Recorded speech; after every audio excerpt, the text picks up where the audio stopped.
Field marshal Syed Asim Munir से बलूचिस्तान के अमायदीन और सियासी शख्सियात ने मुलाकात की। फील्ड मार्शल ने कहा कि पाकिस्तान और बलूचिस्तान का मुस्तकबिल एक दूसरे से जुड़ा हुआ है। फील्ड मार्शल ने कहा कि फितनल खारिज और फितनल हिंदुस्तान गैर मुल्की सरपरस्ती और फंडिंग के जरिए बलूचिस्तान को गैर मुस्तहकम करना चाहते हैं।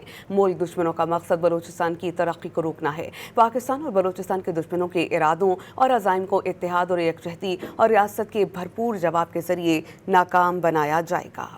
फील्ड मार्शल सैयद आसिम मुनीर से बलूचिस्तान के अमायदीन और सियासी शख्सियात ने मुलाकात की। फील्ड मार्शल ने कहा कि पाकिस्तान और बलूचिस्तान का मुस्तकबिल एक दूसरे से जुड़ा हुआ है। फील्ड मार्शल ने कहा कि फितनल खारिज और फितनल हिंदुस्तान गैर मुल्की सरपरस्ती और फंडिंग के जरिए बलूचिस्तान को गैर मुस्तहकम करना चाहते हैं। मुल्क दुश्मनों का मकसद बलूचिस्तान की तरक्की को रोकना है। पाकिस्तान और बलूचिस्तान के दुश्मनों के इरादों और अज़ाइम को इत्तेहाद और यकजहती और रियासत के भरपूर जवाब के जरिए नाकाम बनाया जाएगा।